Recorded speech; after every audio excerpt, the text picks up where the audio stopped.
So eto nga ang totoo na talagang walang choice etong si Mr. Robin Padilla kundi suportahan pa rin ang mga Duterte. Walang choice dahil posible daw talaga na ilabas ni Duterte yung nakaraan netong si Mr. Robin Padilla.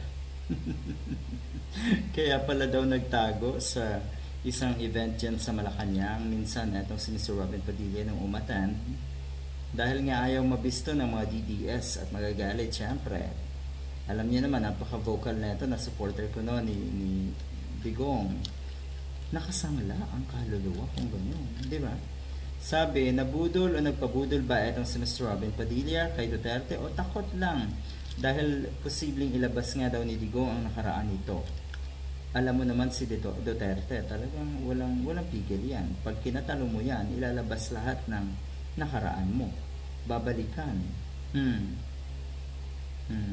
Yung huling payag po ni Mr. Robin Padilla, wala siyang masyadong point na masabi. Kasi ang sabi niya, hindi niya matanggap kung ano yung decision daw ng Quadcom, pawang kasinungalingan lahat, pawang invento lang daw, kaya nag-arrive sa ganong recommendation, nakasuhan nga ng crimes against humanity atong si Digong kasama ang iba pa.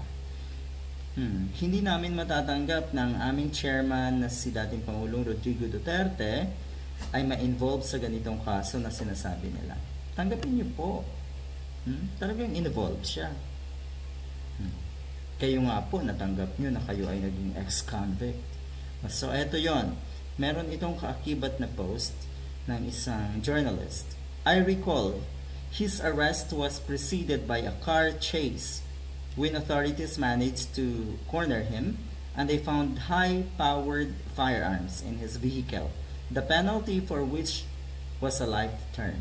Oh, yun. Life term. Naging positibo sa droga. O ayan. Sasabihin niya, nagbago? Okay. Talaga ba? So, eto, napakalinaw, open book na, or etong mga ito ay posibleng, or eto ang posibleng kinatatakutan nga na itong si Sir Robin Padilla na posibleng bawiin ni Digong yung kanyang desisyon dati na i-pardon si Mr. Padilla.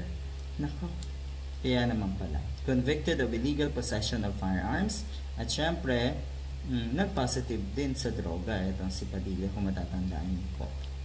So, ang paniwala ko dito, yung mga katulad ni Mr. Padilla, wala talagang choice. Okay?